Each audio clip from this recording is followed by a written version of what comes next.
بس هو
أعوذ بالله السميع العليم من الشيطان الرجيم.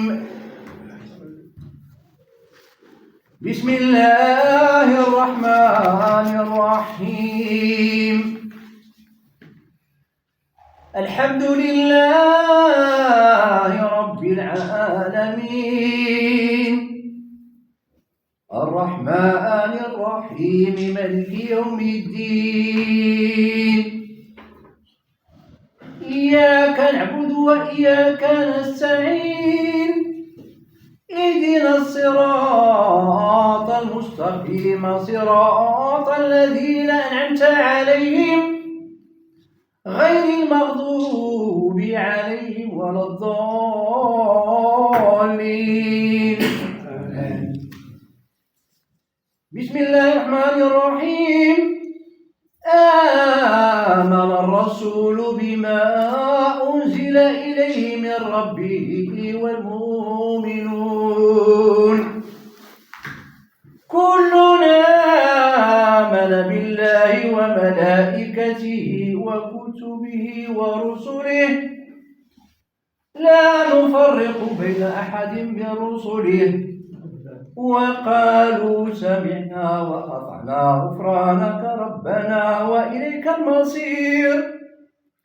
لا يكلف الله نفسا إلا وسعها، لها ما كسبت وعليها ما اكتسبت. ربنا لا تؤاخذنا إن نسينا أو أخطأنا، ربنا ولا تحمل علينا إصرا كما حملته على الذين من قبلنا، ربنا ولا تحملنا ما لا طاقة لنا به، واعف عنا واغفر لنا وارحمنا، أنت مولانا فانصرنا على القوم الكافرين. بسم الله الرحمن الرحيم. ومن آياته أن خلق لكم من أنفسكم أزواجا لتسكنوا إليها وجعل بينكم مودة ورحمة. آمنت بالله، صدق الله مولانا العظيم، وبلغ رسوله المصطفى الكريم، وإنا على ما قال خالقنا ورازقنا من الشاهدين. آمين آمين آمين يا رب العالمين. ويرحم الله عبدا قال آمين. الله أكبر الله أكبر الله أكبر. والآن نطلب من الجميع الوقوف لنشيد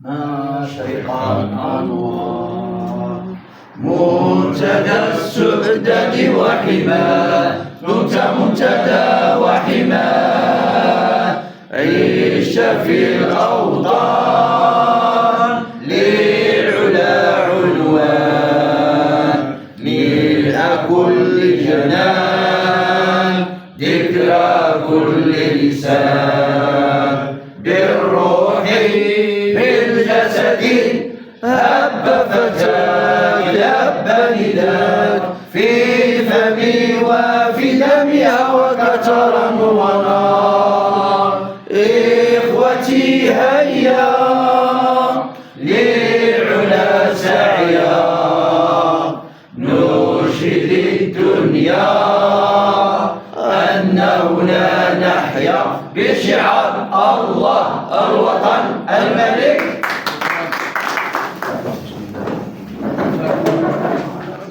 والصلاة والسلام على أشرف الأنبياء والمرسلين السادة قدماء المقاومين وأعداء جيش التحرير، السادة رؤساء ونشطاء المجتمع المدني، سي برحيلة، سي شكتان، كذلك نشكروا ممثل السلطة المحلية اللي حاضر معنا، ممثلة اللي هي كتحضر معنا وتنشكروها بزاف اللي هي ديال التعاون الوطني، وكذلك الإخوان المشاركين السادة الأساتذة المشاركين في هذه المائدة المستديرة اللي هو الدكتور يونس شاكر اللي هو المنسق العام لجمعية المجلس المجتمع المدني اللي كتربط به اتفاقية الشراكة، وكذلك الأستاذ الفاضل اللي هو تعرفوا الجميع اللي هو رئيس جمعية الأفق لحفظ الذاكرة والتنمية الاقتصادية، وكذلك السادة أعضاء الجمعية اللي هو كتمثل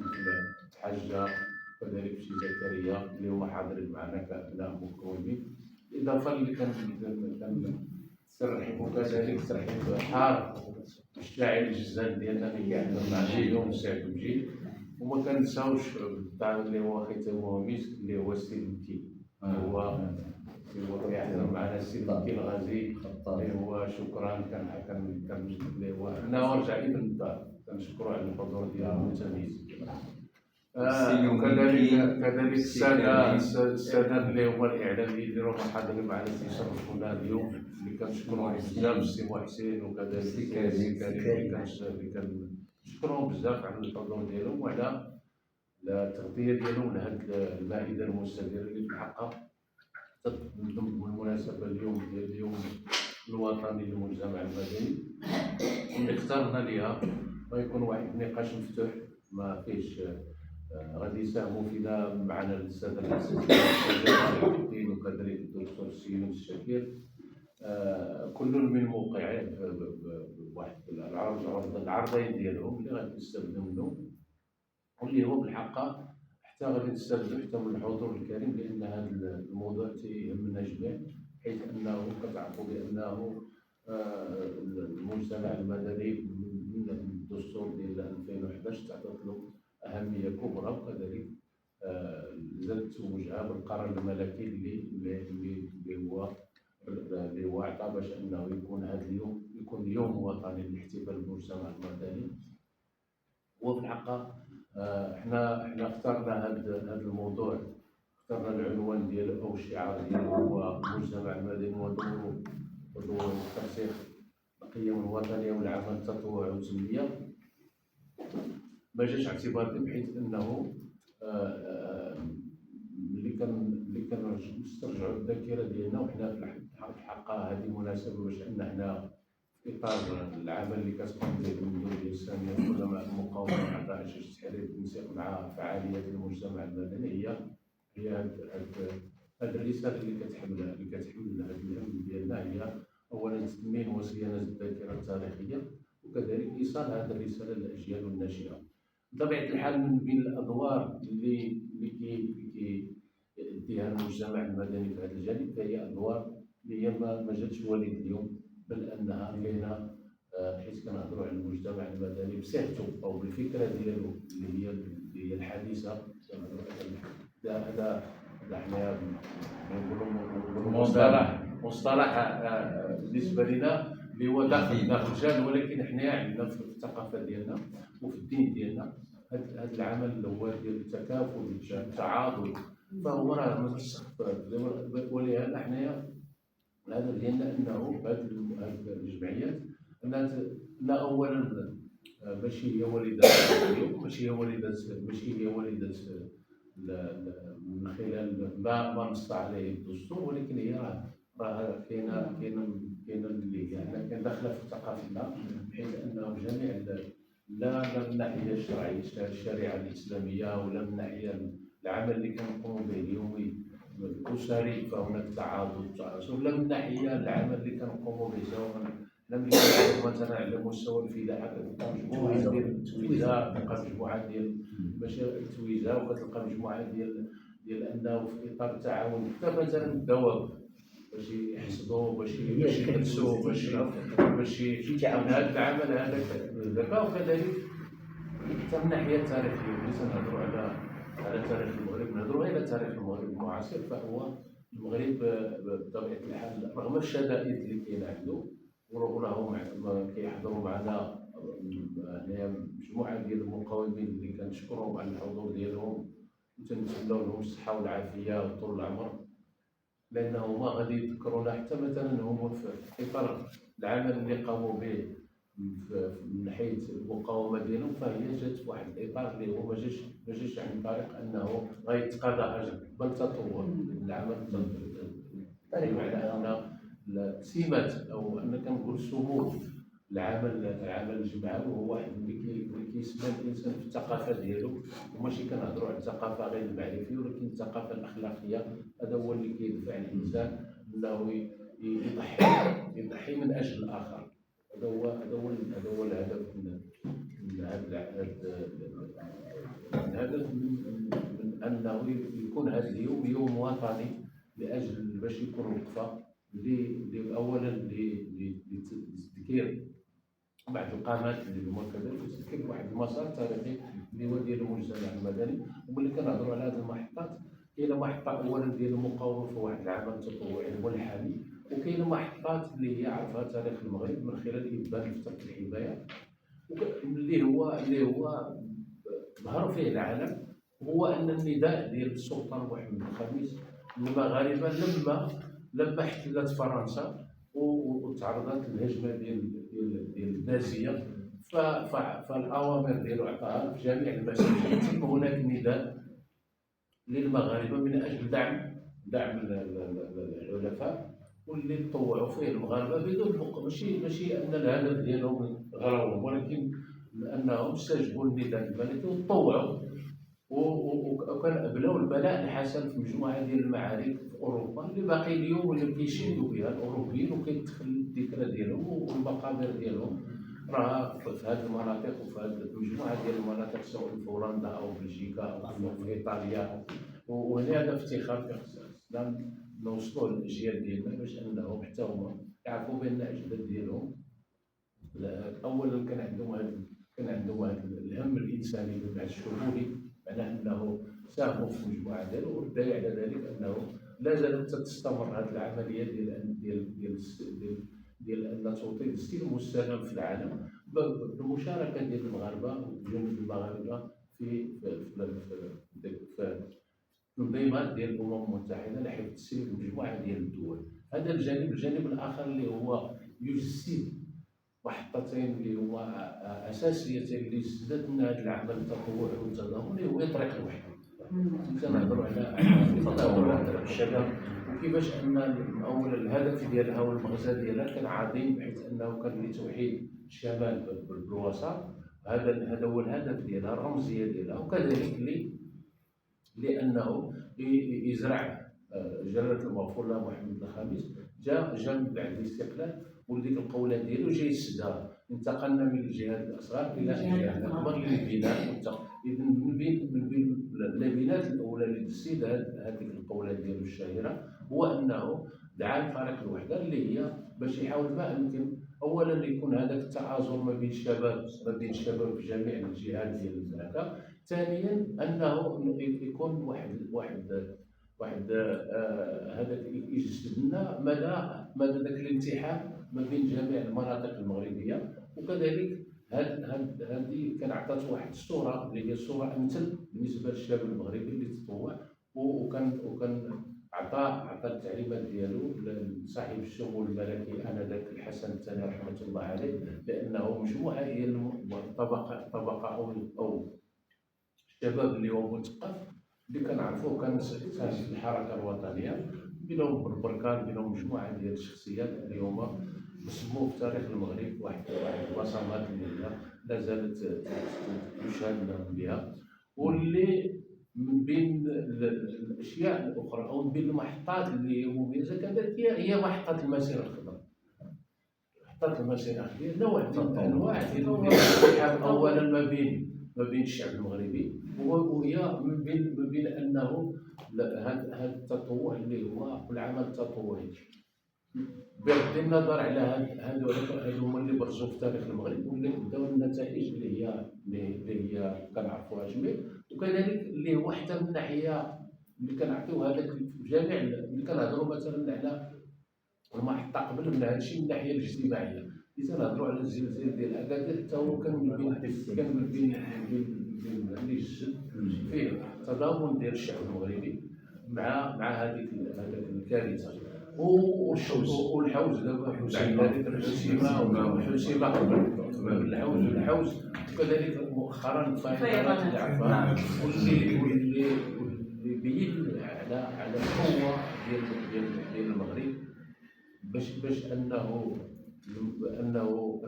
وعطى واحد الصوره مثل كيفيه التضامن والتآزر ديال المغاربه بيناتهم، وكذلك ما بين القمه والقاعده، بحيث انك من اجل انك تحافظ على الارواح المواطنين انك تنقل المدينه السكان ديالها ديال 108 ولا 126 الف تنقله.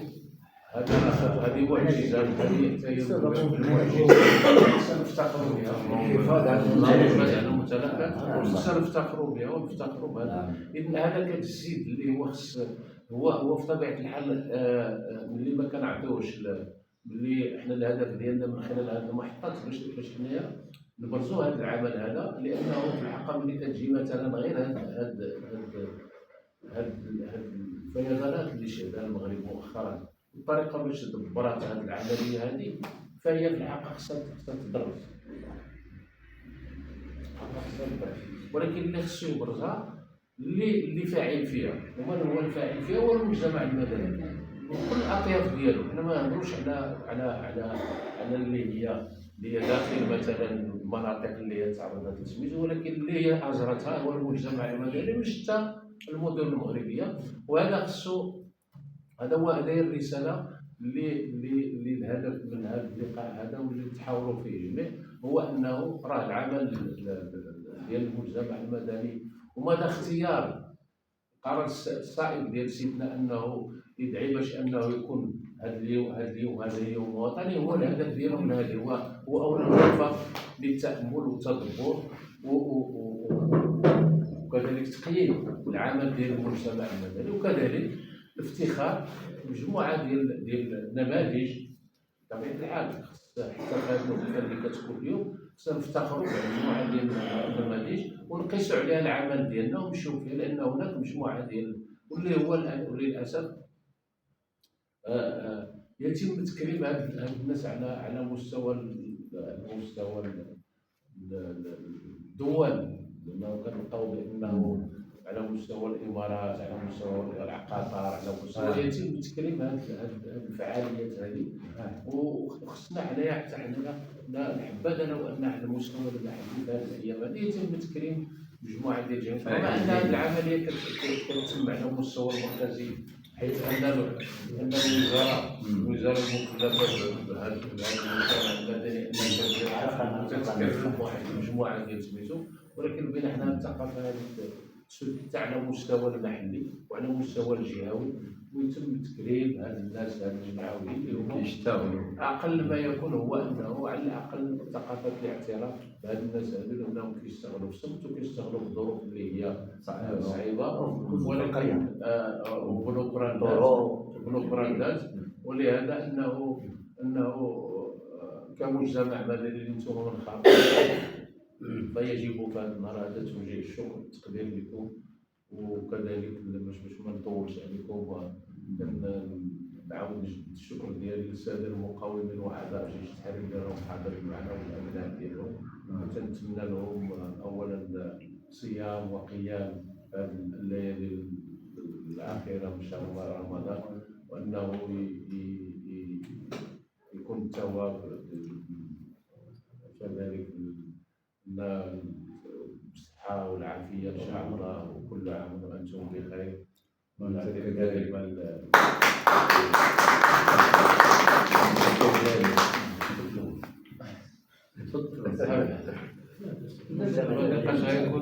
غيكون ما فيش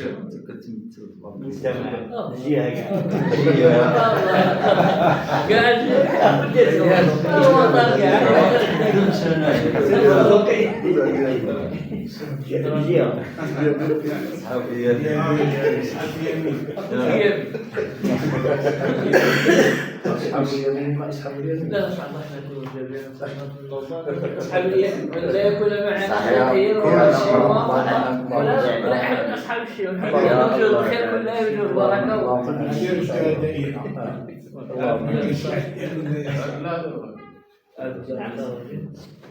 الرحيم صلى الله وسلم على سيدنا محمد وعلى آله وصحبه أجمعين.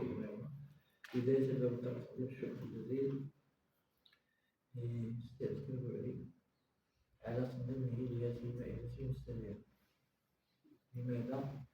لأن الحقيقة قلة هذا الأمر ديال المجتمع المدني هو أمر يهم جميع مؤسسات الدولة، ونحن يعني نفتخر ونشكر غير ديالو على تنظيم هذا اللقاء، لأن هذا اللقاء هو كما أشار فيه المسؤولين تسهيل المكانة المجتمع المدني داخل المجتمع. صح إلا ما عندوش مكانة المجتمع المدني داخل هذا المجتمع، وكاين واحد الحاجة ما يسمى فيها علم النفس الإيجابي، وهي عملية الشكر أو الامتنان عبر الشكر. كعلاج الناس توصلهم انهم يخصون يعني كل صباح وكل مساء ان يقول كلمه اشكر 5 مرات. والحمد لله ان من نعم الاسلام علينا ان الله عز وجل جعل سوره الفاتحه نقراها يعني كل عقب كل صلاه في مجموعه من الاوقات، وهذا عمليه يعني الاثر ديالها النفسي الايجابي على الصحه النفسيه الايجابيه هي هذا من الاثار الكبيره. فنحمد الله تعالى ونكثر له في الحمد على هذه النعمه ديالو. فمن هذا الباب هذا تنشكروا تنجدوا الشكر هذا ومن خلاله يعني ونبلغ هذه الرساله كذلك يعني السيد السامي اننا تنشكر النظاميه الساميه على اهتمام بها بهذا اليوم وتنظيم هذه المائده المستجابه. الموضوع حقيقة هو الموضوع اللي عنده راهنية، لأن دور المجتمع المدني يعني كما أشار السلسلة التاريخية وهو سلسلة كبيرة متخصصين في التاريخ. الصيام شوية الصيام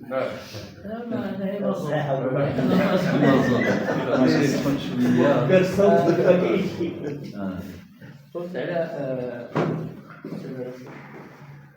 على يعني الادوار المكانه ديال المجتمع المدني يعني كما اشار يعني الجانب التاريخي. قلت على السعد كبير هو واحد الجانب التاريخي اللي حقق في هذه المداخله الاولى، وهي حقق يعني عرض تاريخي لتطور المجتمع المدني يعني عبر خاصه في المملكه المغربيه. قلت على انه يعني هذا المكان اللي يعني المجتمع المدني هي يعني تبوأت من خلال يعني الدستور. أعتقد الدستور حيث حينما ينص الدستور هو قانون الأسمى للأمة، يعني راه ماشي مسألة عرف أو تطور. كما اللي لدينا على وجهتها هي أنه إذا ما كانش غرض بهذا المجتمع المدني إذا خصنا ولا بدا نديرو محطات، وهذه المحطة السنوية ديال الاحتفال باليوم الوطني للمجتمع المدني هي محطة للتقييم وللتشخيص من أجل تقويم العمل والاستمرار. خصنا نكونوا مع يعني نقول واش كاينه الجدوى ديال هذا العمل أو كاينه الجدوى. إذا كاينه جدوى نستمر نصلحوا أخطاءنا ثم ننطلق. هذه الندوة يعني هذه المائدة المستديرة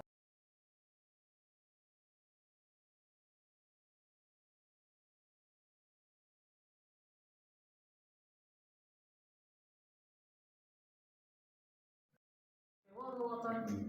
هذه توصية ديال النظام الأجنبي أننا نحاول نشكلوا مثل تتبع ديال التنفيذ ديالها، لأن التوصيات ديالها على مستوى القانوني الحمد لله أننا الدستور المملكة المغربية في 2011 في مادتين بوأ الجمعيات في مادتين، وصحيح أنها ماشي نظرا لتقنية. أولا المادة 29 اللي تتحط في باب الحريات والحقوق الأساسية كرست حق تأسيس الجمعية، هو حق دستوري وربطته بالقانون.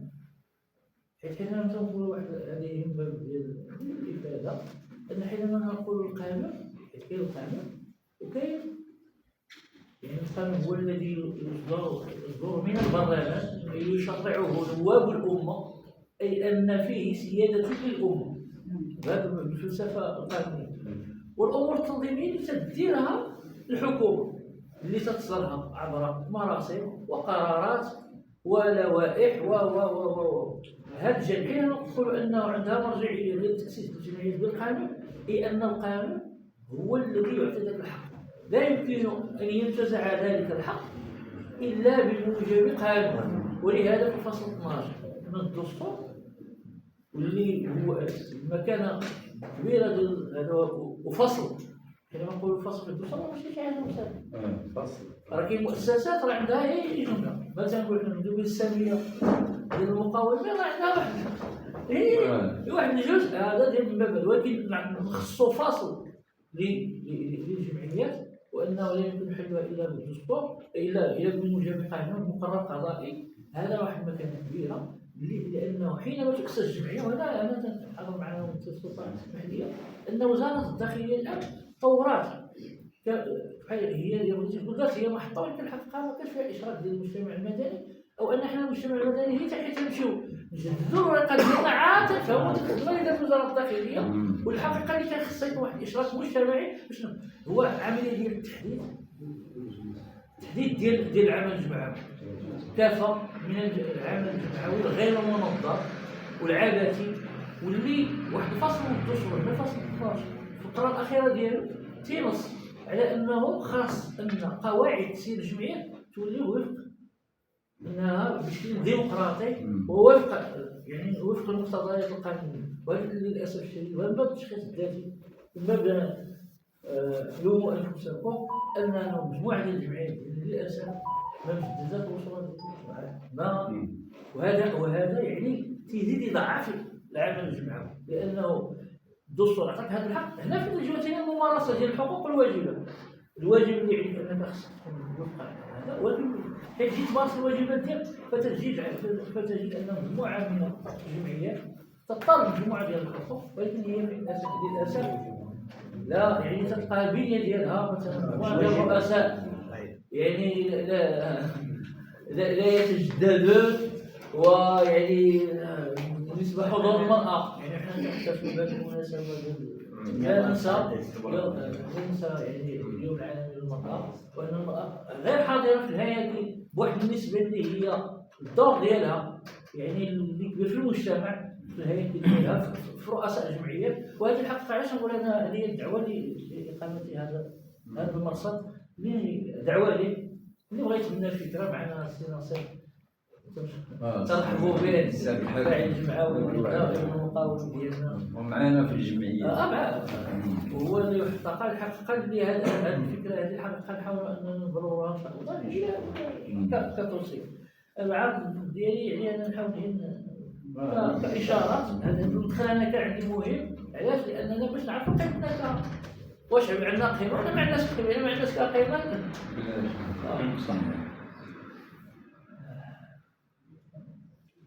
قلت على انه اصبح المجتمع المدني في العقود الاخيره فاعلا اساسيا في بناء الديمقراطيه والتنميه المجتمعيه، حيث لم يعد دوره يقتصر على الانشطه الاحسانيه او التضامنيه فقط، واصبح شريكا في صناعه السياسات العموميه. وهذه الكلمه ديال صناعه السياسات العموميه راه الحقيقه حنا نتغافلوا واحد الجانب، وهذه التكميله ديال التوقيع هو اننا خصنا نكونوا حنا بجميع العموميه، حيت كاينه السياسات العامه وكاينه السياسات العموميه. يعني معروف على انه دابا الكليات كاينين ماسترات متخصصه واقسام دكتوراه متخصصه في السياسات العموميه، وهذه السياسات العموميه يعني تتخص جميع المجالات، وخصنا نكونوا كمجتمع مدني عندنا هذا الجانب. هذه الوثيقه الاخرى تشكر كذلك بجمال السي مرزوقي هو واحد مجموعه ديال الوثائق ديال فكره الدستور ديال المملكه المغربيه، واللي هي حاضر وهي اللي انه هذه واحد يعني بغينا نقولوا مساهمه ديال العمل الجمعوي بناء فكره دستوريه. هنا هذه بالنسبه للدستور، ولكن كذلك خصها في السياسات العموميه، في التعليم، في الصحه، في الاقتصاد، يعني خاصه نكونوا حنا النتيجه مجموعه من الاوراق يعني باش نساهموا في الجميع.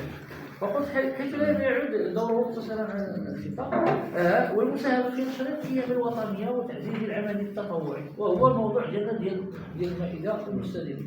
ويكتسي هذا الدور اهميه خاصه في المجتمعات التي تسعى الى ترسيخ مبادئ المواطنه والتضامن والمشاركه في التنميه المستدامه. وهي هنا يعني هنا واحد ثلاثه كلمات ولا خلاف عام راه حصيتوا تقريبا شي 15 قيمه اللي خصنا نقولوا القيم الوطنيه ديال العمل الجمعوي اللي خصنا يعني نرسخوها وندخلوها ونعبروا عليها. من هذه القيم الثلاث الاولى هي يعني المواطنه والتضامن والمشاركه، هذه القيم الاولى.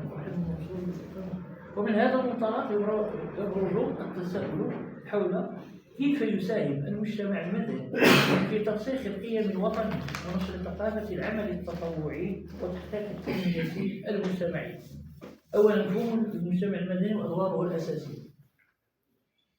يشير مفهوم المجتمع المدني الى مجموعه التنظيمات والجمعيات والهيئات غير الحكوميه التي ينشئها المواطنون والمواطنات بشكل طوعي للدفاع عن مصالحهم المشتركه وخدمه الصالح العام. يعني هنا تنشوف الجانب الشرعي ديال فرض الكفايه او فرض العين.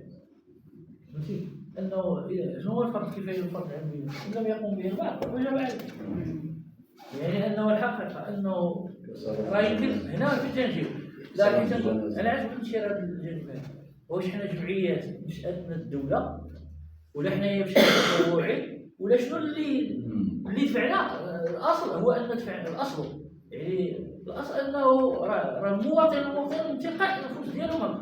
ولكن في واحد الوقت مثلا نقول مثلا وانا هذه زعما انا مهتم بالجهه يعني مجموعه ديال المناطق النائيه والجماعات الحريه، كاين شي جماعات تخص الدوله تدخل دير تفرض على الناس يديروا جمعيات. وهذا هو حيت انا ما عندكش دابا تخيلوا مثلا شي مناطق ما فيهاش جمعيه، راه مصيبه بحال مثلا نعطيكم انا مثلا واحد جماعه شرقاوه، حيت الجمعيات اللي هما عندهم المقر ديال الجماعه في المزال ديال بني عمار الفوق ما كاينش جمعيه.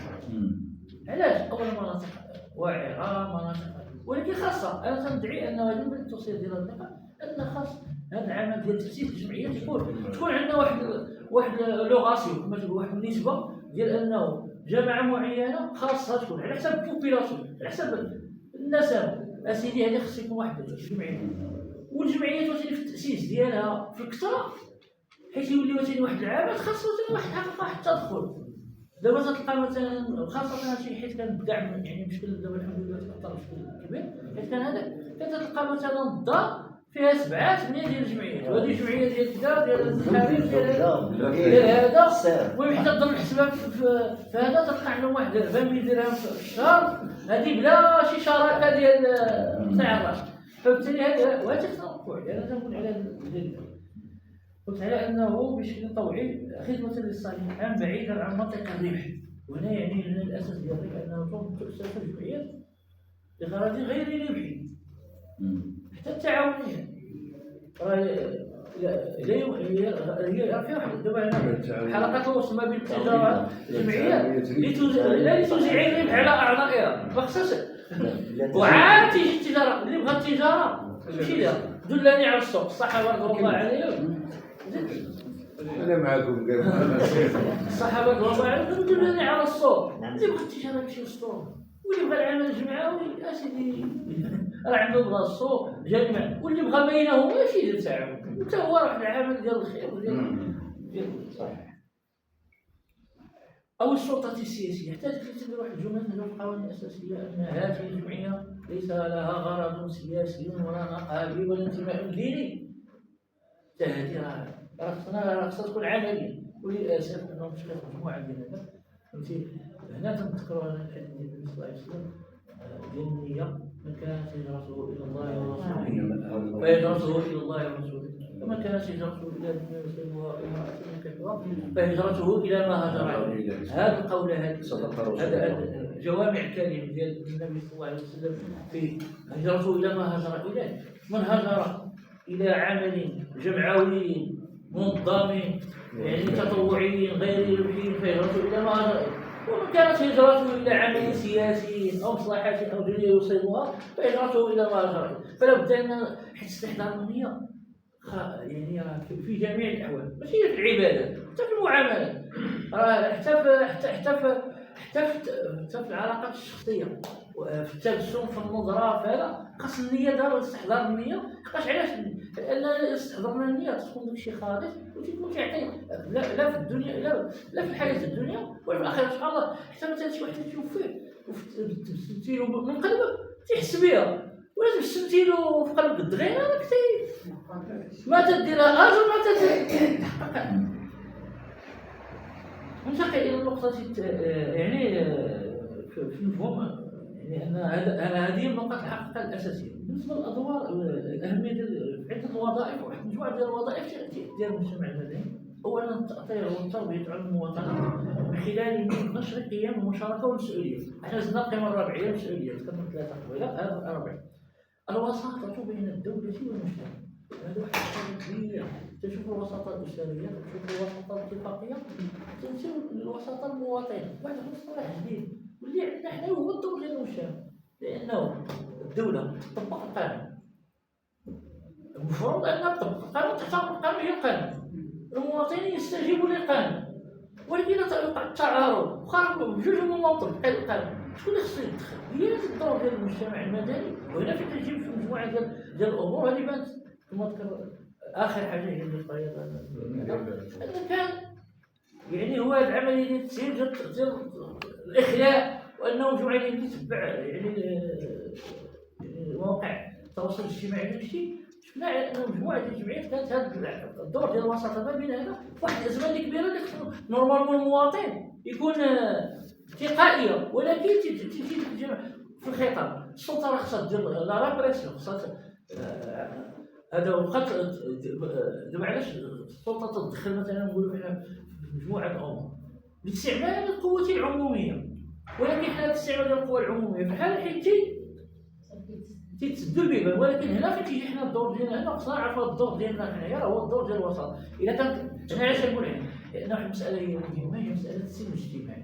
حنا في المغرب الحمد لله تعالى من نعمة الاستقرار عندنا هو مؤشر السلم الاجتماعي عندنا مزيان.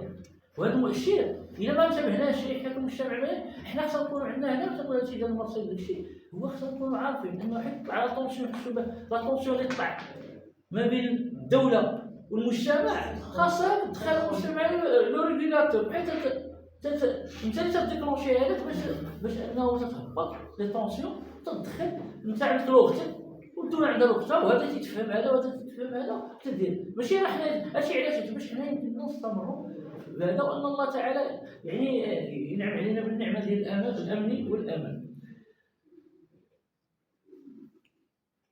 المساهمه في تنميه المحليات من الدستور ولا القانون عطى على انه مجموعه من السياسات العموميه هي هذه السياسات العموميه انه اذا ساهم المجتمع تكون هنا شارك في مجموعه من الامور من لاجوندا 21 اللي كان ديال لوني، وهذه المخرجات ديال التوصيه ديال الوثائق صراحه يعني. وهنا التوصيه الثالثه واحد بيبليوتيك ديال المجتمع المدني، مجموعه ديال المرتدات المخرجات ديال هذه ديال الحوار.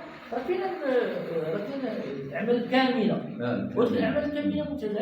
علاش نقول لكم هذه ديال لاجوندا 21 كنا شاركنا فيها داكشي. هذيك المخرجات ديالها هي اللي منها خرجوا المشاريع اللي تدير في المخططات ديال التنميه الاقتصاديه والاجتماعيه اللي ولات دابا الان في القانون التنظيمي ديال الجامعه الترابيه برامج العمل. هذيك برامج العمل راه الا ما مشاتش التوصيات ديال المجتمع المدني والجلسات ديال الحوار ديال الديمقراطيه التشاركيه تيكون داكشي اللي تيدار جاب، ولكن حتى ديرها تيشوف المواطن، تيشوف المجتمع المدني الحضور ديالو في داكشي فتيدعم، فحيت تجي ديك السياسه العموميه اللي تجي يستقبلوها بواحد لانها نابعه منه، لانه شارك فيها شركاء في القرار وشركاء في التنفيذ كما المشروع اي مشروع. ولهذا يعني تندعو الجمعيات انها تدق. مثلا للاسف مثلا في غادي تشكر السي الغازي انه تيحضر الدوره ديال المجالس الجماعيه، تيحضرها كامله صحيح. فهمتي، تكون حاضر ومتتبع عليها، وهذا خصنا حنا كجمعيات كاملين اننا نحضروا. واخا يكون المستوى ضعيف ديال الجماعات الترابيه ولا ما عندناش مستوى التدبير، ولكن خصنا نحضروا باش نسهموا ونكونوا متبعين الامورات ديالهم كامله. كذلك من الوظائف الدفاع عن القيم الانسانيه والوطنيه، وهذه وما يقوم به المندوبيه الساميه حقق خلالها المندوبيه الاقليميه ديال الناس انه واحد العمل اللي تيدار، واحد العمل كبير في الترسيخ ديال القيم ديال المواطنه وديال التعريف الامور ديالنا. الدور ديال المجتمع المدني في ترسيخ القيم الوطنيه هو تيمثل، انا حاب ندير ثلاثه ديال النقط. اولا هو نشر ثقافه المواطنه، وهذه ثقافه المواطنه لابد ان ننشرها، يعني خصنا نقوم بها. الحفاظ على الهويه الثقافيه الوطنيه، هذه الهويه الثقافيه هذا هو يعني المكونات ديالها. والمرجع عندنا هنا هو الدستور، والمرجع كذلك عندنا قبيله تناقشوا الموضوع ان هذه الوثائق اللي هنا اثرت على هي النصوص، ولكن لم تشير الى الاعراف الدستوريه، لان احنا المغرب الفكره الدستوريه ما بداتش حتى في النظام الجديد، يعني النظام الحديث، ولكن احنا راه 12 قرن. وهنا انا تنرجع الكلام اللي قلته على انه مثلا حتى نرجعوا للتراتيب الاداريه، كتب التراتيب الاداريه لأنه على رأسها العالم المواردي ومن عقب إلى المؤرخ مولاي عبد الرحمن بن زيدان. وهذا الكتاب أنا تنقول في كل مناسبة هو العز والصولة في نظم الدولة. هذا العز والصولة في نظم الدولة تعتمد الأعراف الدستورية المغربية في جميع القطاعات. وأنا أتحدى، يعني نتحدى هذه تحدي شخصي تحدي تاريخي، انه يجيبوا لنا المثيل ديال ديك الاعراف الدستوريه اللي عندنا حنا موثقه في كتاب العز والصوره في نظم الدوله، والتي ما زالت لحد الان مازال دار المخزن ما يمكنش تخرج على العز والصوره في نظم الدوله، ما يمكنش، حيت هذه الاعراف الدستوريه كاين الدستور كدستور مكتوب او اللوائح كذا كذا كذا. ولهذا في نظام البيعه التطبيق ديالها مثلا في نظام البيعات كنا شرنا المريض فيها نظامين. النظام هذاك الشكل اللي هو يعني كيفاش ديال كلمه البيعه وهذا او انا حفل الولاء او هذا وهذا، فهي الاعراف الدستوريه تنتفعوا بها، واللي مازال هي مرسخه الان، واللي حقيقه خص تحققها ديال الحقيقه المسطرات ولا الدكتوراه ديال القانون الدستوري ما تطرقوش لهذا الجانب، باعتبار اننا تنقول حنا ماشي نظام انجلوساكسوني. النظام الانجلوساكسوني هو اللي فيه الاعراف، والاعراف متناثره في الاوراق، وهذا النظام الانجليزي، ولكن النظام حنايا الفرنكوفون هذا متبعين، وهي لا هي راه كاينه، والدوله حنا ما تمشيش بالقانون، تمشي حتى بالاعراف هذا الجانب. ثالثا في دور المجتمع في ترسيخ القيم الوطنيه هو تعزيز قيم التضامن والتكافل الاجتماعي، وهذا دور كبير تيتمثل. وهنايا كنا الحقيقه في هذا هو ديال ان كنا نديروا دورات تدريبيه، فقط جمال الموظفين اننا نديروها من بعد.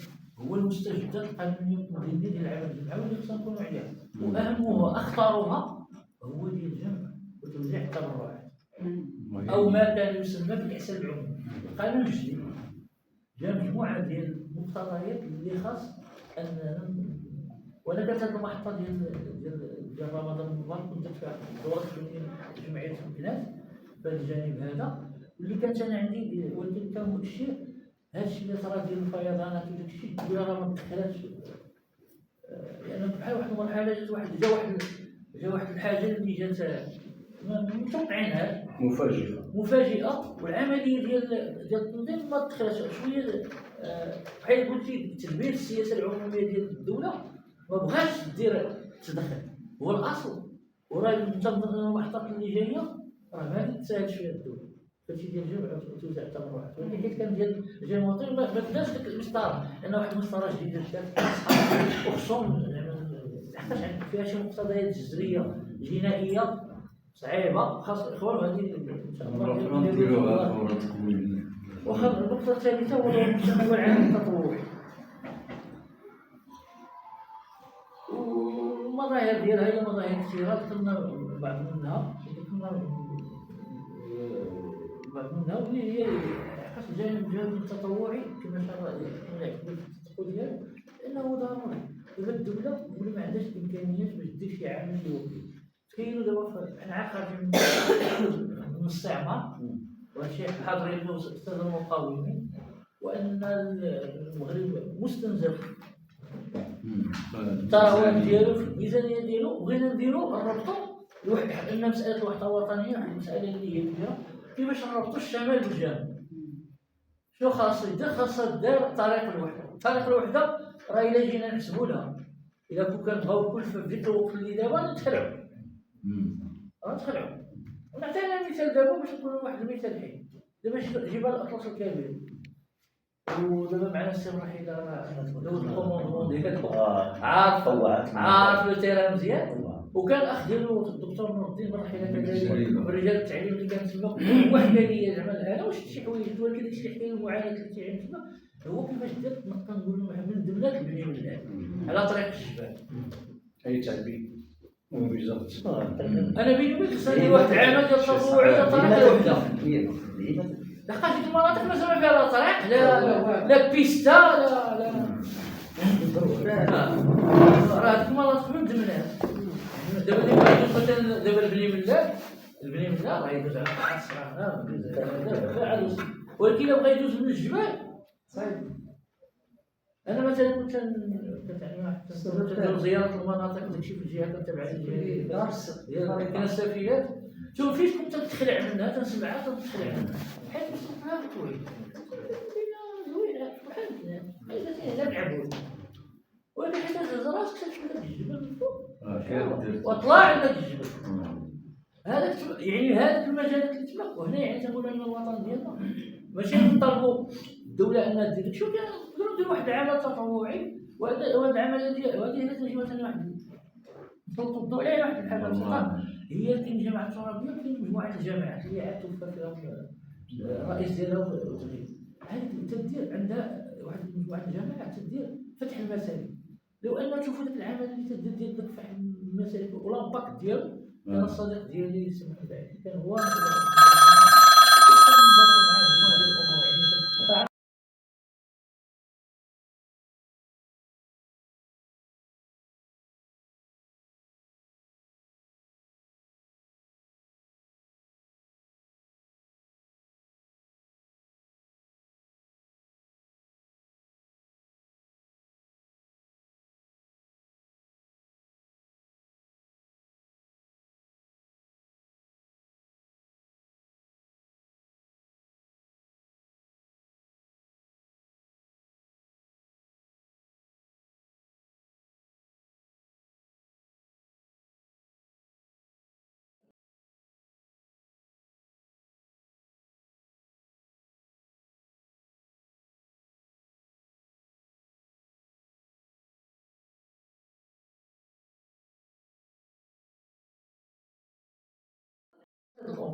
حنا جمعيه حين نشوفوا راسنا بغينا الناس اللي في التنميه المحليه والدور ديالنا يعني في التنميه الاقتصاديه المحليه السوء تعاوني. شنو على ان الامور هذا باش يديروا لنا ديروا شركات هذا هو التحدي. حقا تواجه هنا مجموعه ديال التحديات. انا تنظن ان الاشخاص اللي داروا التوصيه في مخرجات الحيوان الوطني حول المجتمع المدني حتى واحد الخطاب راه خصنا الحقيقه نرجعوا لها ونديروا لها اليوم ديالها نديروا في التتبع ديالها في التقييم ديال السياسه العموميه مدى الخضوع ديال هذه التوصيات. اخيرا اعتذر عن الاطاله. شكرا سي مشاكل على الإحاطة ديال هذا الموضوع اللي هو الحق موضوع غني للنقاش، لأنه ممارسة ديال المجتمع المدني كما جا في المداخلة ديالو هي ترتكز أولا على الدستور، كذلك على القوانين اللي مؤخرا هذا الجانب، وكذلك على العمل اللي هو عمل تطوعي يستند على مجموعة ديال الأفكار وعلى مجموعة ديال الابتكارات، واللي هو في الحقيقة هو نابع من قبل أن أعطي الكلمة للأستاذ سي جمال عبد الدين رئيس جمعية الأفق للتأثير سلمية السوق السلبية لأبناء قدماء المقاولة على الاجتهاد. الأول أن أرحب بالضيف ديالنا اللي هو ابن الدار سعد الحكيم ناصر، وكذلك سي البوزيدي الحاج البوزيدي اللي هو وجوه اللي كانوا ألفناهم لأنه كيحضروا معنا كنشكرهم. فيتفضل السي، ولكن باختصار أنا اليوم الجمعة وبلا نخليو الإخوان، لأن هذا موضوع حتى هو غادي نستفيدو منه، لأن عندهم ما يقولوا لأنه الممارسة ديالهم. الهدف ديالنا هو ندخل الناحية الشبيهة باش نستافدوا، واللي أساسي هو أن هذه الجمعية الفتية ديال الأبناء اللي هو الأسير التركيز ديالنا على الأساس من هذه المؤسسة هو أنه أولا نحضر هذا المقاومين ديالنا لأنه كيتعلم الذاكرة نستافدوا، وكذلك هذا الاحتكاك ديالنا مع جمعيات المجتمع، سواء الجمعيات اللي هما استحسننا الشرع باش درنا معهم اتفاقيات شراكة، وكذلك الجمعيات اللي هي مشكور الرؤساء ديالهم تيحضروا معنا وتينظموا معنا مجموعة ديال الأنشطة. كنا بغينا الجمعية ديالنا ديال أبناء المقاومين أنها تستافد أولا من هذه الممارسات ديال هذه الجمعيات، وتستافد كذلك من هذا الاحتكاك اللي كنديروا، خصوصا من هذه اللقاءات ومثل هذه اللقاءات. الهدف ديالنا أولا ولا الهدف ديالنا الأهم ديال هذه الإدارة اللي أن كانت لها أمامكم اليوم هو أن بغينا هذه الجمعيات هي تاخذ المشعل ديال هذه المؤسسة ديالها، لأنه من يحمي هذا المشعل هذا هو أبناء المقاولين، من له هذه الصيغة ماشي أنه كنسميهم فعاليات المجتمع المدني، ولكن أهل الدار يقولوا أهل الدار هذا راه الشعب، لأنه هو البداية، ولكن هذا ما كيتسميش الجمعيات الأخرين من العمل ديالهم، ولكن هما أبناء المقاومين هما اللي كيعرف حرب، هو اللي عاش مع الوالد ديالو، هو اللي عاش. والهدف ديالنا هو الهدف ديالنا أن هذه الجمعية تنتمناو، ولكن نتمنى من كل قلبي على أساس أنه من خلال هذه اللقاءات أنها توسع الآفاق ديال العمل ديالها وتحاول تنفتح على الجمعيات الأخرى ديال المجتمع المدني والتقرب منها. بطبيعة الحال أنا ما كنظنش أنه ما كتجلاش في أبناء المقاومين الأخلاق ديال الآباء ديالهم، بالعكس أنا بغيت تكون الصورة ديال الأخلاق ديال الآباء ديالهم والأولاد ديالهم والتطوع، لأن الآباء ديالهم الانخراط ديالهم في المقاومة والجهاد هذاك النوع من أنواع الانخراط الطوعي بدون مقابل، انخراط طوعي. وإلا مشيتوا للمقاومين دابا ناخذوا عندهم بعض التصريحات، راه اللي جاو داو القسم على المصحف ودخلوا لهذا العمل هذا، بل أكثر من ذلك ولا كيتجلى في المقاومة إلا خديتيها غير من ناحية ديال دراسة معمقة لهذا النوع من أنواع التطوع ديال المقاومين، راهم تطوعوا باش تطوعوا أولا بصحتهم وبالروح ديالهم وبفلوسهم وبولادهم، ولكن أنا كنقول أن هذاك العمل اللي قاموا به راه هما جمعوا الفلوس ديالهم بيناتهم وشراو السلاح وداروا العمليات ديالهم ومن جيبهم، ما كاينش عندهم واحد الافق ديال انه غادي يتخلصوا. ولهذا غير بغيت انا هذا الجانب هذا في هذا اليوم انني نشاركوا معكم كمجتمع مدني، وتنتمنى انه من خلال ان يكون هذا الهم ديالنا مشترك، بحيث انه بطبيعه الحال حنا راه كل نهار كنفقدوا واحد الذاكره، كنفقدوا واحد المقاوم، كنفقدوا واحد الفاعل الجمعوي، كنفقدوا واحد الشخصيه. واللي العجب ان اذا ما حاولناش ناخذوا من عندها سميتو، فهو راه كتبدا عندنا واحد الورقه من الاوراق ديال التاريخ. شكرا لكم على الاصغاء، ونعطي الكلمه بعجاله للاستاذ كريم.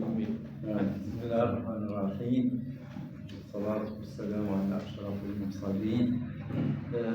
هو في الحقيقة هذا الاحتفال باليوم الوطني للمجتمع المدني وأصبح ضرورة، ولهذا فأنا سعيد جدا باش نخاطروا كجمعية بالحضور في هذه المائدة المستديرة، وكنبارك لكم في هذه العشر الأواخر ديال رمضان، ونتمنى على الله أننا نكونوا جميع هذه السكة ديال التطوع لخدمة الوطن. إن محور هذه المائدة متمثل في المجتمع المدني ودوره في تصحيح القيم الوطنية والعمل التطوعي والتنمية. يقتضي من الوجهة الأكاديمية تعريف المجتمع المدني من حيث إطاره القانوني في دستور 2011 وإبراز الأدوار المنوطة به والتي أشار إليها محور هذه المائدة. إذا في إطار ترسيخ القيم الوطنية اللي تكلموا عليها سي أيت الكبير والسي يونس، القيم الوطنية والعمل التطوعي والتنمية، وقد اعتمدت على مرجعية دستور 2011، لأنه من قبل ما كانتش هذه الأمور، هذه جديدة. وكذلك التقرير التركيبي الأول من نوعه بالمغرب ديال أبريل 2014 حول الحوار الوطني حول المجتمع المدني بالمغرب، الأدوار الدستورية الجديدة. إذا غنمشي مباشرة للدستور. جاء في الفصل 12 أشار لها سي يونس ما يلي: تؤسس جمعيات المجتمع المدني والمنظمات غير الحكومية وتمارس أنشطتها بحرية في نطاق احترام الدستور والقانون. لا يمكن حل هذه الجمعيات والمنظمات أو توقيفها من لدن السلطات العمومية إلا بمقتضى مقرر قضائي. تساهم الجمعيات المهتمة بقضايا الشأن العام والمنظمات غير الحكومية في إطار الديمقراطية التشاركية. لاحظوا هنا في إعداد هذه مسألة مهمة جدا، إعداد قرارات ومشاريع لدى المؤسسات المنتخبة والسلطات العمومية. واخا تنقولوا المجتمع المدني ما عندوش علاقة بالسياسة، ولكن دستور 2011 رفع القيمة ديالو وجعلو مشارك، ولكن الصفة ديالو هي التطوع، هذا هو الأساسي. إذن وكذا في تفعيلها، هي اللي قالوا الإخوان سي يونس، تفعيل هذيك السياسات العمومية وتقييمها، لأن الأدوار مركبة ما يمكنش تفصل هذه على هذه. وبالتالي هذا اللقاء هذا تيسمح لنا باش عندنا واحد الفكرة ديال أن القانون والدستور وكذا تيقراوه غير متخصصين، وهذا خطأ. راه ما يمكنش هذاك الدستور دار لجميع المواطنين، هذاك اللي قاري خصو يقراه ويشرحوه ويفسروه ويأولوه مع بحال هكا الدورات التكوينية، وإلا ما الفائدة من هذا الدستور جالس في المكتبة ولا في الرف إلى آخره. خصو يتصرف، خصو المعلومة خاصة وخاصة الجمعية، هذا الدور ديال الجمعية.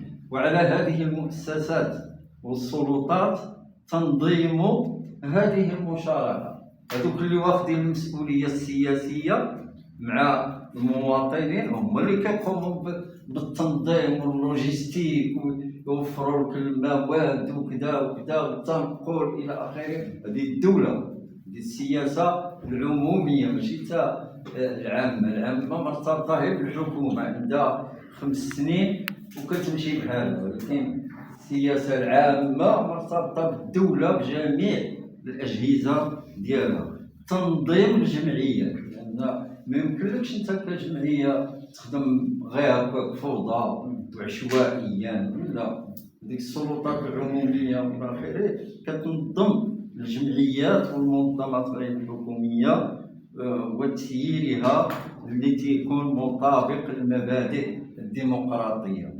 ويعزز الفصل 13، هذا الفصل 12.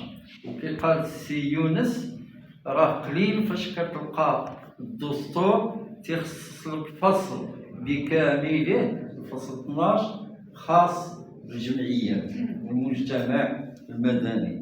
والفصل 13 كذلك يعزز الفصل 12 الدور التشاوري المهم الذي يضطرع به المجتمع المدني في إعداد وتفعيل وتنفيذ السياسات العمومية، حيث يذكر ما يلي: تعمل السلطات العمومية على إحداث هيئات للتشاور من المجتمع المدني قصد إشراك مختلف الفاعلين الاجتماعيين في إعداد السياسات العمومية وتفعيلها وتنفيذها وتقييمها. المحور الثاني، هذا بالنسبة للدستور، الأدوار ديالو، القيم، كل شيء فيه، كل شيء شايلو. المحور الثاني المجتمع المدني، هذاك المفهوم المرتكزات. عندما نتأمل التركيبة العامة كما يرى الباحث تيجاني بولعوالي، لأن مجتمع إنساني معاصر نجد أنها تتألف من 4 عناصر أساسية، لكل عنصر طابعه الخاص به ووظيفته المنوطة به وكذا، وهذا ذاته ما يسري على بنية المجتمع المغربي التي تتأسس كذلك على 4 دعامات، وهي التالي: الدولة. أولا الدولة، ما يمكنش غير الدولة، بما في ذلك الحكومة وسائر الأجهزة التشريعية والتنفيذية والسياسية والتنظيمية، وهو ما يطلق عليه في العرف المغربي المخزن. كما قال السي يونس، هذاك المخزن كاين اللي كيستعملوه كمصطلح قدحي، ولكن هذاك راه مصطلح قانوني ماشي قدحي، راه خصنا ننتبهوا لهذه المسائل. ثانيا المنتخبون، بما في ذلك الأحزاب ومختلف الهيئات المنتخبة، والمنتخبون سواء أكانوا منتمين أم مستقلين أم غير ذلك.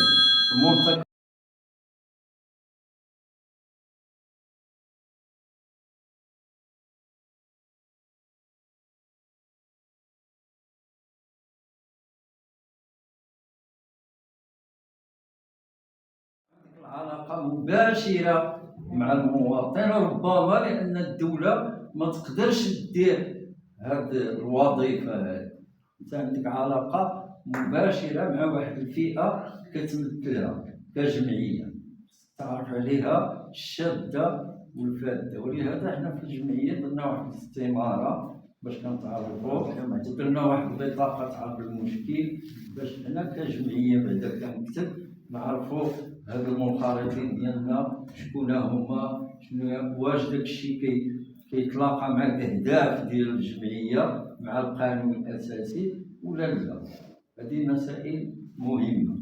والملاحظ ان العلاقه بين هذه العناصر او المرتكزات فيما يميزها بين الدوله والمنتخبون فهي علاقه عموديه من الفوق الى تحت. أما بالنسبة لعلاقة المجتمع المدني والشعب والمواطنين فهي علاقة أفقية، إذ تنتفي لغة الأوامر والتعليمات الفوقية وتحل محلها ثقافة تشارك والتكافل والتخاطب اليومي المباشر لما من شأنه أن يرفع مستوى الثقافي.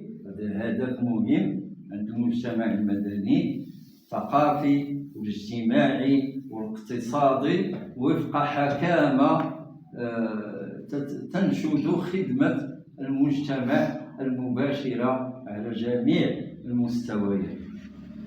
أنا هنا المرجع. المحور الثالث كلمة رئيس اللجنة، غادي ناخذ هي المرتكزات ديالها ما نطولش فيها. كلمة رئيس اللجنة الوطنية للحوار حول المجتمع المدني والأدوار الدستورية الجديدة.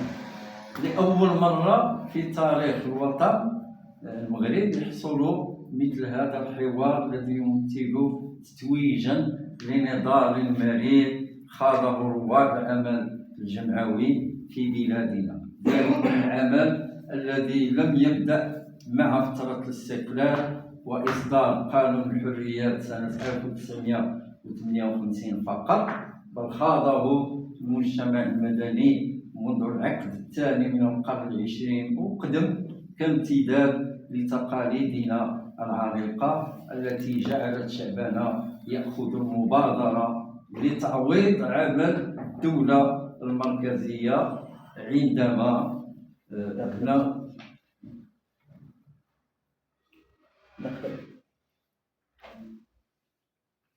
تعجز هذه الأخيرة عن تلبية حاجات المواطنين. وازداد هذا التوجه قوة وتغيير كيفيا، يعني أدى إلى التغيير الكيفي مع نظام الحماية كرد أولي على إرادة المستعمر الذي أراد طمس تقاليدنا الراسخة. المقاومين تعرفوا المسألة ومعالمها في ميدان تعليم الأجيال الصاعدة. مثلا كانوا يحاربوا اللغة العربية والثقافة العربية، تعوضوها باللغة الفرنسية أو الأمازيغية باش يديروا لنا ذاك الصراع مع الأمازيغ. وبعد أن تحررت البلاد من يد المستعمر وشرعت في تشييد صرح الدولة العصرية، انبار المجتمع المدني بالدفاع عن الحريات وعن حقوق الإنسان في وجه تاريخ من الممارسات التي استدعت تجربة الإنصاف والمصالحة. هذه تجربة مهمة من الناحية الحقوقية. كما بادر في ميدان التنمية البشرية وكرد على تخلي الدولة منذ مطلع الثمانينات من القرن الماضي عن العناية بالعديد من الميادين الاجتماعية إلى القيام بما كان يقوم به السلف، أي عمل جماعي تويزا، استجابة لحاجات المواطنين في الأرياف عموما، هي اللي كانوا كيذكروا عليها قبيله، وفي المناطق الجبلية الوعرة أساسا، وذلك بإنجاز المسالك وشق الطرق وجلب الماء الصالح للشرب إلى غير ذلك من الإنجازات. ما نطولش في هذا الشيء هذا لأن راسبق إن شاء الله. كما أن نقاشات اللجنة الوطنية أنضجت مجموعة من الأفكار والتوجيهات الهامة التي تتعلق بمفهوم التطوع والتطوع التعاقدي. هذا هو اللي جا به الدستور ديال 2011. كاين التطوع اللي كان قديم، تطوع عفوي هو اللي قال السي الكبير، ولكن دابا الآن دخلنا ما يسمى التطوع التعاقدي، يعني كتعاقد مع المبادرة، كتعاقد مع المؤسسات العمومية كجمعية وكتنظام، وخص تكون عندك الصفة المالية، هذاك المؤشر المالي البنكي هو اللي كتعامل به. وحنا دابا الآن مازال تنخدموا كجمعية على المؤشر، وعاد طلبوا لي شي وثائق ودفعتهم. علاش؟ باش يكون عندنا الشيء والمعاملات ديالنا تكون جيستيفي. هذا متطوع بغى يفيرسيو شي قدر ديال الفلوس، ما تشدوش من عنده مباشرة، لا كأمين ولا كرئيس، كتعطيه الرقم بالحساب وتيدفعو. اذا هذا كيدل على اننا الان وصلنا للتطوع التعاقدي، وهذاك الشيء اللي قديم تطوع عفوي ما منظمش ما مقعدش.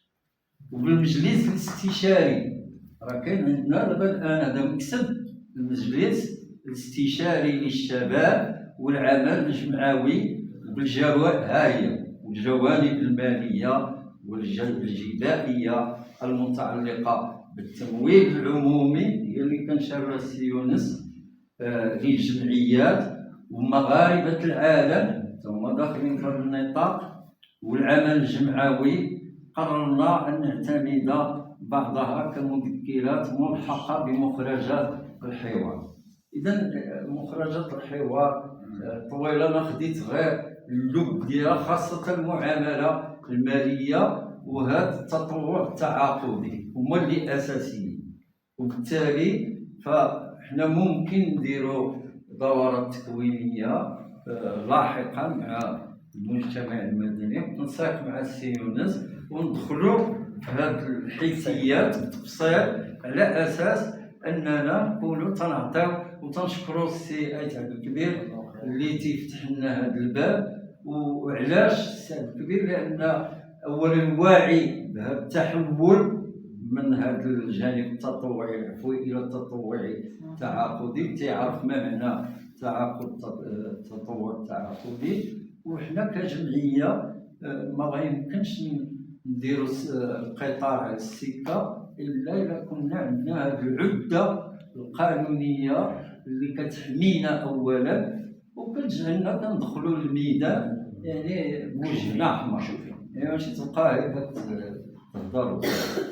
اذا على سبيل الخير وخير ما نختم به هذه المداخله التوجيهات الملكيه الثانيه لصاحب الجلاله محمد السادس نصره الله بنصره وتأييده، والتي تعطي للمجتمع المدني قيمه خاصه، حيث يقول: ولا يسعنا الا ان نبتهج بما اصبحت تشكله الجمعيات المغربيه من ثروه وطنيه هائله ومن تنوع في مجالات عملها، وما تجسده من قوة اقتراحية فاعلة أصبحت بفضلها الشريك الذي لا محيد عنه لتحقيق ما نبتغيه لبلادنا من تقدم وتحديث. وإننا لنحث، هذه مهمة جدا، وإننا لنحث الفعاليات الجمعوية على تشجيع انخراط الشباب فيها. وهذا اللي عطانا المجلس ديال الشباب مخرجات الحوار مهم جدا، هو متبع هذا الشيء هذا متبع جدا، باعتبار الجمعيات مدرسه. هذه شو هذه الصفه اللي عطاها الملك، مدرسه نموذجيه للديمقراطيه والتضامن ولتحرير طاقات الشباب. هذاك الشباب اللي كنخليوه ضايع وليكون ابن مقاوم، ما يمكنش تخليه مسكين هاكا تايه، خصك تجيبو عندك وتأطرو وتدبر له على الشغل، ماشي تخليه يسعى. هذا هو اللي مهم. إذا لتحرير طاقات الشباب الخلاقة في خدمة المجتمع والصالح العام. كما ندعو هذه الفعاليات إلى تجاوز ما يشوب بعضها السلبيات، يشوب بعضها من طرق التسيير التقليدية العقيمة، هي ذاك العشوائية اللي هضرنا عليها، واعتماد ثقافة تدبير حديثة وناجعة، فضلا عن ضرورة تكتلها في نطاق فيدراليات تنصهر فيها تجاربها وتجعل منها مخاطبا فعالا بمختلف شركائها. انتهى المنطق الملكي، مقتطف من الرسالة الملكية للمشاركين في الأيام الدراسية حول التدبير الجمعوي 14/2/2012. أما المرجع اللي تنت عليه التقرير التركيبي للحوار الوطني حول المجتمع المدني والأدوار الدستورية الجديدة صفحة 5. والسلام عليكم ورحمة الله وبركاته. شكرا على حسن إصغائكم، ورمضان مبارك سعيد وكل عام وأنتم بألف خير.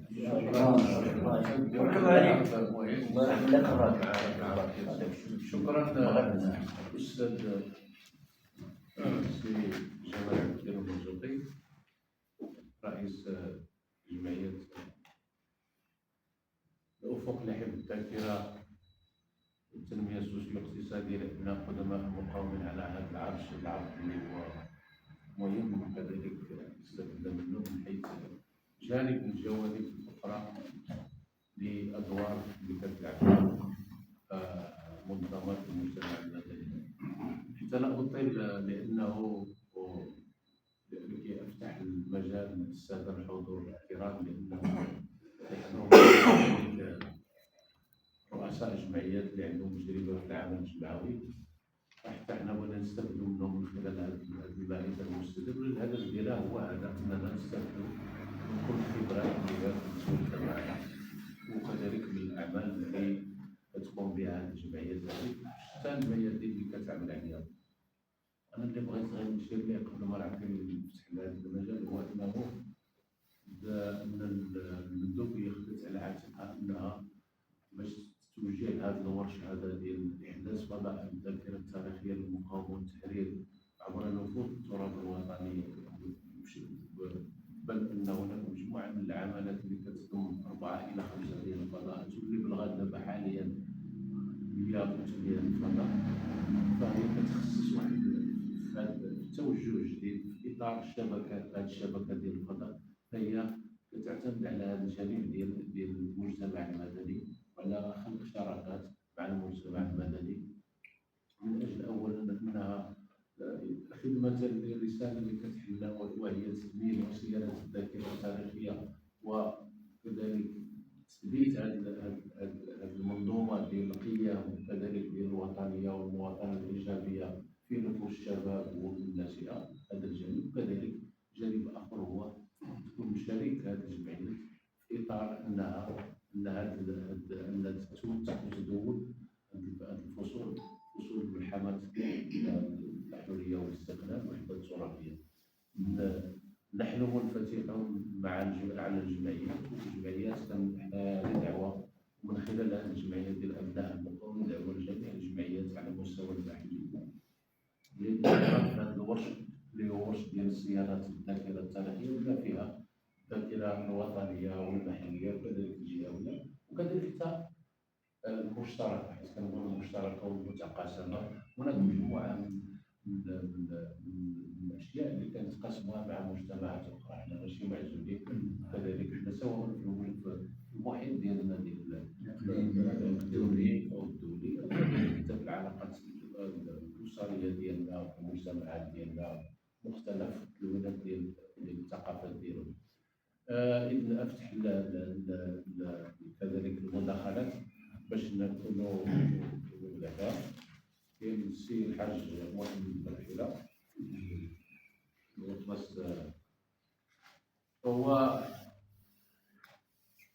عنده مجموعة ديال البلاد اجتمع فيه ما تفرق فيه ما تفرق في غيره.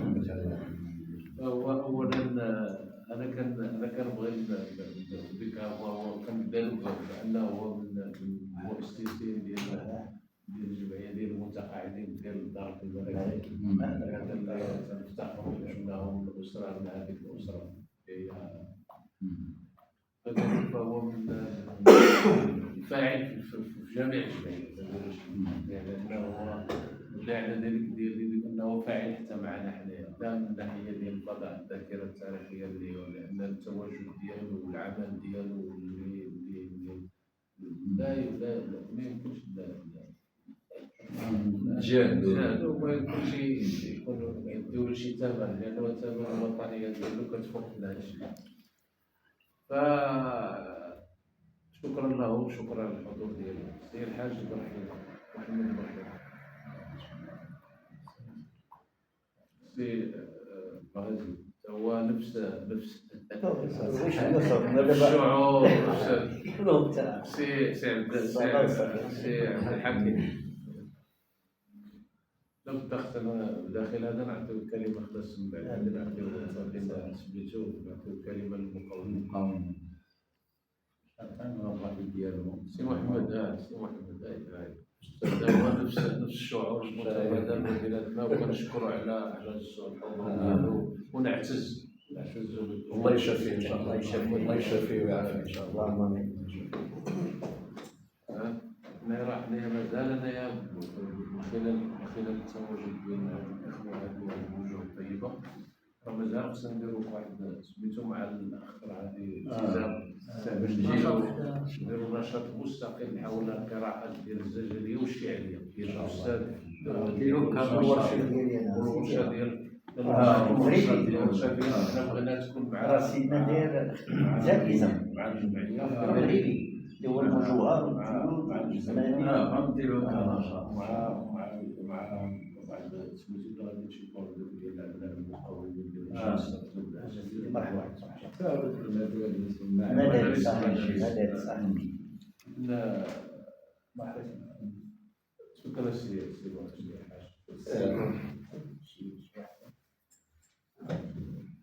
بسم الله الرحمن الرحيم،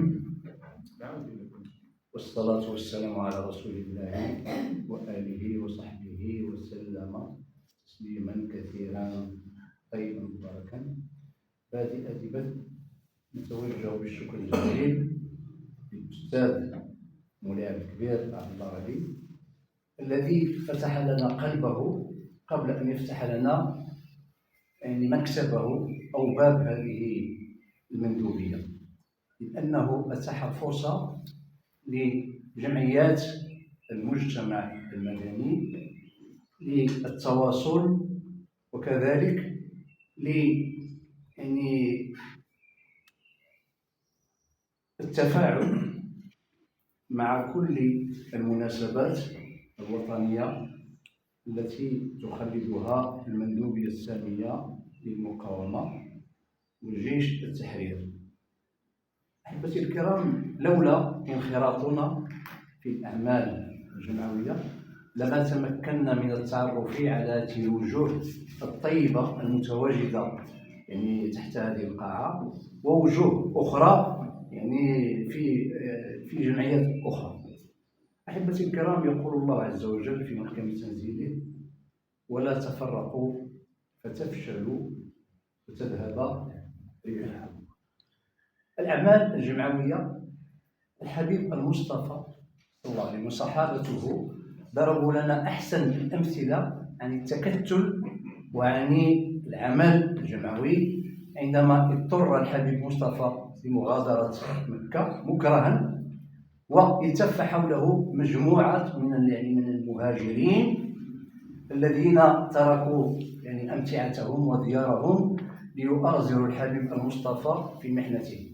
ولما وصل إلى المدينة المنورة استقبلهم الأنصار أحسن استقبال يعني ورحبوا بهم، وكاد الأنصاري اللي عنده زوجة أو ثلاثة أن يطلق إحدى زوجاته ليتزوجها مهاجر. إذن وكانت يعني الأعمال الجمعوية في تلك الفترة بالفطرة، الناس تركوا أمتعتهم وهاجروا مع الحبيب المصطفى إلى أن عاد غازيا ناصرا منتصرا إلى مكة المكرمة. أحبتي الكرام، العمل الجمعوي يعني صراحة إنه عمل تطوعي، عمل لا يقوم به إلا من تربى تربية إسلامية، تربية يعني نموذجية نبيلة. وأنا أرى هنا هذه الوجوه الطيبة في هذا اليوم المبارك يوم الجمعة، يعني في العشر الأواخر من رمضان، أنهم دابا بزاف ديال الناس باقيين ناعسين، ولكن هذه الوجوه استيقظت باكرا لتحضر هذه المائدة المستديرة بمناسبة يعني تخليد اليوم الوطني لجمعية المجتمع المدني. ويحق لنا أن نفتخر كشعب مغربي يعني وبجنسية المغرب، ونفتخر كذلك بقادتنا بجلالة الملك محمد السادس والملكين الراحلين الحسن الثاني ومحمد الخامس الذي في طريق الوحدة التفت حوله المئات أو الآلاف من الناس عندما شقوا تلك الطريق، يعني تطوعوا ذوك الناس اللي مشاو مع سيدنا محمد الخامس من باش يفتح يعني طريق الوحدة، كذلك تركوا أمتعتهم وأموالهم وكل شيء من أجل يعني فك العزلة عن المناطق الشمالية أو الجنوبية.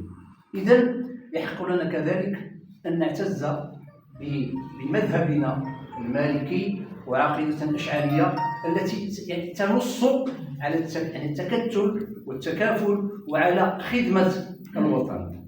أنا بصراحة يعني منتمي لواحد الجمعية تنظيم المنسق العام ديالها الولاية الوطنية العالم، الرئيس ديالها تيخول لي باش نوجه واحد المجموعة ديال الدعوات للناس باش يحضروا. مؤخرا يعني درنا واحد الدورة ديال تحمل الاسم ديال الدورة ديال الفقيه العلامة سيد محمد بن عبود رحمه الله، وهنا لا بد أن أشير إلى أن ذاك الرجل تبرع بمسكن فسيح لصالح المقاومة وجيش التحرير، سي محمد بن عبود رحمة الله عليه. سألتني واحد الجمعوية قالت لي واش كاين الفطور، واش كاين العلم ديالنا، وجاءت تلك الجمعوية حتى وقت الوجبة فوزت على نفسها بزاف ديال الفقرات وديال التكريمات وكذلك دابا حاليا الناس تيقول لك واش كاين الغداء، واش كاين الفطور. لا ما نجمعوا ماشي ما هكذا يجيو ياكلوا، تنطلعوا حنا دابا بزاف ديال الجمعويين الا كان عندنا المأدوبه ديال الماء غادي يجيو ما كاينش. لنرتقي لنجعل مصلحه بلدنا يعني من الاولويات. وتحيه للشعب المغربي الاصيل الذي كلما حلت كارثه او نزلت كارثه بهذا الوطن العزيز الغالي الا وتركوا خلافاتهم جانبا وتكتلوا، والدليل على ذلك الزلزال ديال الحسيمه، الزلزال ديال الحوز، كذلك هذه القضيه الفيضانات يعني. والمغرب قوي كذلك بقراراته، قوي بمالكه، كما تفضل الاخوه المحاضرون انهم السيد المقاوم رئيس المقاومه انهم باش ترحل 130,000 كاملين وتسكنهم وتوكلهم وتشربهم والحفاظ على ممتلكاتهم، لان ما كاينش شي سرقات او شي حاجه. هذا يدل على عظمه هذا الشعب المغربي الاصيل. اكتفي بهذا القدر كي لا اطيل عليكم، والسلام عليكم وتحيه طيبه مباركه لكم جميعا، والله يجعل الاشهر الاواخر ان شاء الله نصدفوا فيها تلك الليله المباركه ليله القدر. اللهم اغفر لنا وتجاوز خطايانا، وشكرا لكم والسلام عليكم ورحمه الله وبركاته. قبل ما نعطي الكلمه سي الغازي سير تفضل، بغيت نعاود نعطي المقاومه عاد. بسم الله الرحمن الرحيم. غير واحد الكلمات باش ما نخليوش. بسم الله الرحمن الرحيم. أيها السادة والسيدات المحترمين، أنا كنقول كون ما كانش الأجداد ديالكم والآباء ديالكم كمغاربة، وهذا واقع، لا نجح لا مقاومة ولا اجتهاد.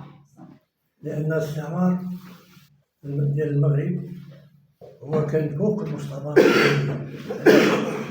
لأن المنطقة كان فيها الإسبانيين، هنا في الداخل كما كيقولوا كان فيها الاستعمار الفرنسي.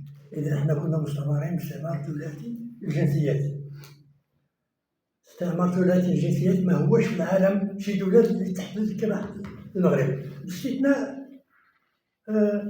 كما كنقولوا المعاهدة ديال عام 1912 الحماية ما تعقد إلا عام 1912. أما المغرب استعمر من عام 1900 وهنا الداخل 1070 فاش تحتلت الشاوية إلى آخره. آخر منطقة في المغرب تحتلت هي ناحية وجدة 8 آخره 8 شاتني ما ديوش عليها سين شوية وسمحوني. أنا قلت إذا ما كانش الأجداد المغاربة اللي تحملوا، لأن المقاوم كانت كتحلو الباب الدار وما كيبغيش يدخلها. أنا كنستغرب دابا بعض المقاومين على وجه الكرة الأرضية بدون استثناء، كانت المرأة كتحل الدار المقاوم باش باش تدخلو حبسو ما كيبغيش يدخل لها لاجلي ما تهلكش ديك الدار، لان غير غادي يخرج من داك الدار غادي داك موالين الدار كلهم غادي يمشي الحبس. هنا دابا الناس كنشوف ان المقاومين كيدخل للمدرسه، علاش يدخل للمدرسه؟ يهلك دوك التلاميذ، هذه ماشي مقاومه. على نظر المقاومه المغربيه الناس كانوا كيحتفظوا على الشعب ديالهم، ما يموتوش ماشي واحد كيدخل لهاد المدرسه فيها الاطفال واحد هذا كيقول له دخل هنا انا كنضحي دابا. المقاومين الجدد ديالكم راه نادرين في العمل المقاوم، ما كانش الاجداد المغاربه والسلطان ما كانش جهد مقاومه ولا جهد. وشكرا. بسم الله الرحمن الرحيم. ليس لنا في الساعة المباركة الساعة المباركة ديال الرحمة والمغفرة والعتق من النيران، لا نشكر هذا الرجل المشرف على الفضاء.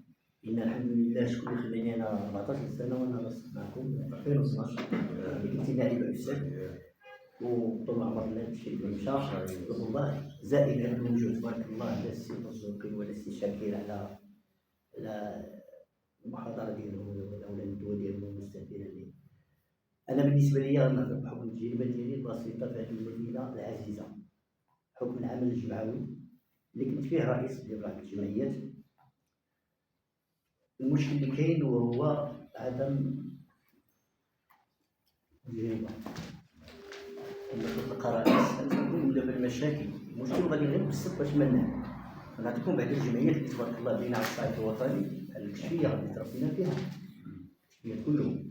بالنسبة للهلال الأحمر منظمة الأسرة حماية الأسرة تبارك الله في غادي عندهم بطول في المستوى، عندهم التخصص وعندهم برنامج والناس يعرفوا من أين يأتي الكتيف وغادي. بينما الجمعيات تنقولوا حكم التجربة ماشي أنه تقبل الوصل، لأن الوصل هو قانون هو أعضاء هو، ولكن تقبل الوصل يبقى الإنسان بوحدو تيدور، إما الرئيس بوحدو إما الكاتب بوحدو إما الأمين بوحدو وشي هارب على شي وشي تيخدم بوحدو. وترى كنمشى ليها شوف واحد المقال عجبني فيه كنديرو الجمعيات كاينين صحيح، ولكن الجمعيه خصها تكون فواحد المستوى، الرؤساء ديالها يكونوا تبارك الله في المستوى، يعني الرئيس والكاتب والامين والمستشارين. وكاين جمعيات اللي تيتشابهوا في القانون فوتوكوبي. الجمعيه ديالي هي الجمعيه ديال الاستاذ هي ديال غير الاسم. وكاين جمعيه ديال الاسريه الزوج والزوجه والاب والصهر والجار والصديق. هذه اللي زعما زي بعض الجمعيات اللي شي تيتعرف معاشها. انا بحكم الحمد لله راه جالس تنقل شويه ما يمكن شي واحد ما تنقلش نقول لا، تنشوف نفس العنصر هنا وهنا وهنا وهنا وهنا. اي شيء تيحضر تيدير في القضيه ديال الدار، نحضر لك تحضر لي نعمر عليا نعمر عليك هو هادشي الشواهد التقديريه عطيني نعطيك فهمني. هذا اللي هرب تنقول لكم هذا مشكل ما بغيتش انا نطول بزاف. هذا اللي هرب جوج اللي تقولوا الجمعيات انا راه غنخليه ما نسترد والو.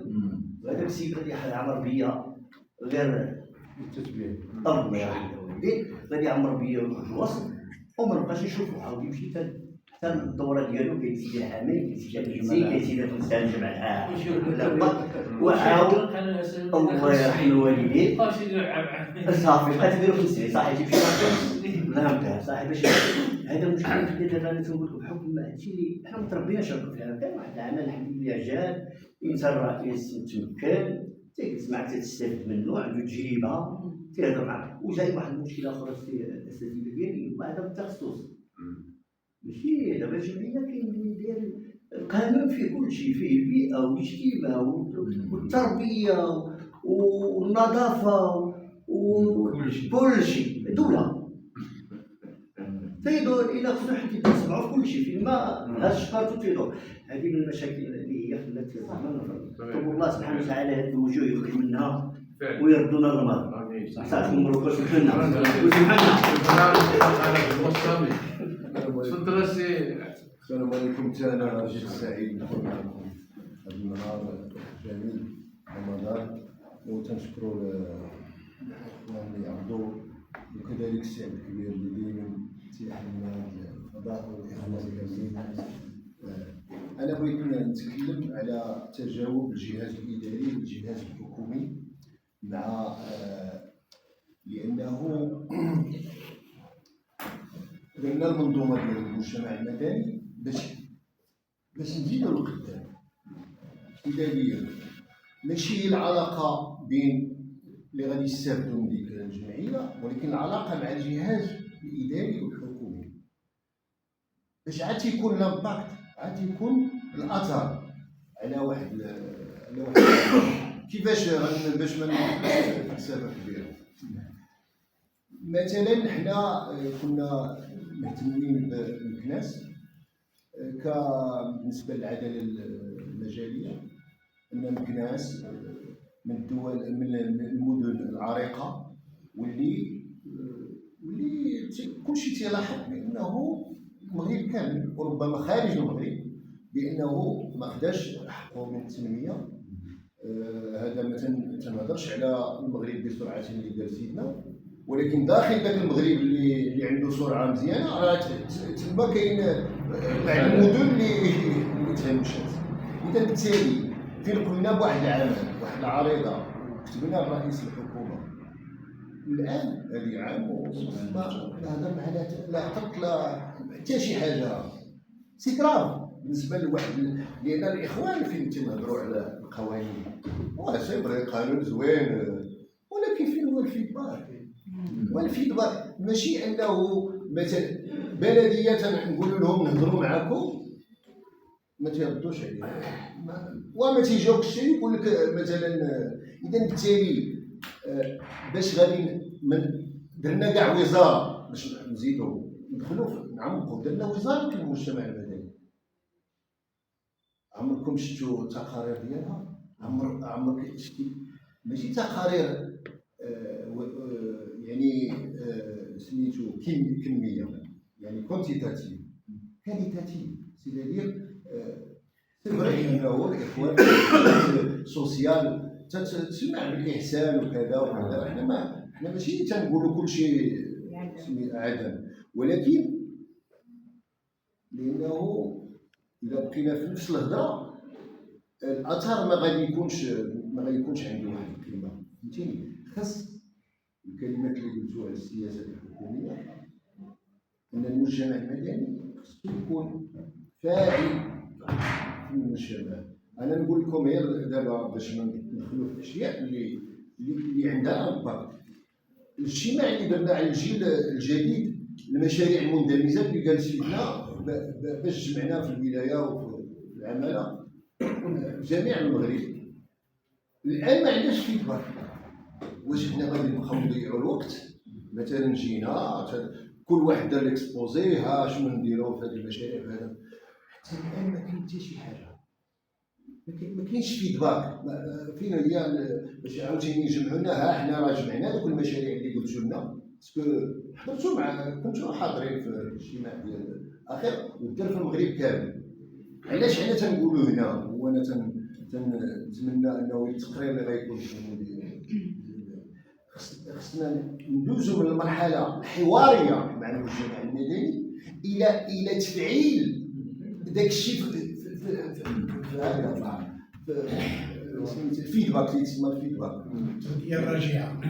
ما يمكنلكش مثلا تجيب الناس الله يرحم الوالدين داروا اللجان ديروا كذا ديروا هذه المشاريع، انا بغيت هذه انا بغيت هذه وانت ما تتجاوبوش. حنا ما تنقولوش الدوله خصها دير كل شيء، دير المشاريع، ولكن تعطيك النتيجه. كاين شي خلل باش دابا شنو تيوقع دابا باش نكمل. لان المجتمع الجاد تيلقى راسو امام واحد الحيط. بحال دابا حنا في هذه المنصات عندنا واحد العقبه حيط لان ما عندناش جواب. واش نكملوا واش نزيدوا؟ حنا في خلل. شنو تيوقع؟ تيولي داك لو ميكرو يعني سوسيال هذاك اللي تينفع. نجيبوا قفا نجيبوا كذا هذه، ولكن هذا حتى هو مهم ما كاين مشكل، ولكن راه بعيد على التنميه. بعيد على التنميه كشريك. المجتمع المدني اللي بين الدستور بانه خصو يكون شريك راه بعيد. علاش؟ اسيدي انا بغيت سميتو الطريق في البلايص الاخرى اللي حنا كطلب اسيدي هضر معايا فوقاش غتبرمجها. ما خصكش تبقى تقول لي لا ودابا نشوفوا حنا اجتمعنا حاورنا. خصنا ندوزو دابا اللي داز اللي فات دابا خصنا ندوزو للحوار، يعني تفعيل. جينا مثلا هذا ولا برمجه سميتو المشاريع اللي تحاورنا عليها، هذا هو المفهوم التنموي ديال المجتمع المدني. فهمتيني؟ ندوزو بديك المراحل مثلا سميتو واش غادي ندخلوا الهضره اخر الكلام باش ما نطولش عليكم، تشاورها وما تاخذش بريها ولهذه الدرجه. سيدي حنا راه وصلنا لواحد القمه من الوعي، ما نبقاوش انا ما تنبغيش نقول شي حاجه عدميه، ولكن خصنا ندوزو واحد الفتره الخطابيه نقولوا تزلان بعد لي زاكسيون كذا مزيان، ما كاين مشكل. الناس يديروا هذا دورات تكوينيه داروا هادشي، ولكن باش تطلع تحس بانه ذاك المجتمع المدني غادي ندوزو من التنشيط الى التفعيل، من التنشيط الى التفعيل، ماشي نبقاو انيمي ياك. بحال دابا هاد المستديره انيماسيون مزيانه، ماشي تنقولوا ما لا فورماسيون، ولكن فيغ واحد مجتمع مدني، لانه فين تدير وزاره قد ما ميلها ديال المجتمع المدني راه خص واش عريضه ما يمكنلاش ما تجاوبش واحد الناس اللي سناو 7000 الناس اللي سناو وما تجاوبهمش، وهذه قمه التحقير بالنسبه للمجتمع. انا بالنسبه لي وشكرا. أعوذ بالله من الشيطان الرجيم، بسم الله الرحمن الرحيم. تحية خالصة للكبير الأساتذة الإخوان، الحضور الكريم، المقاومين الأفداد ديالنا. رمضان مبارك سعيد. الواقع ما كنتش غادي ندخل، ولكن غادي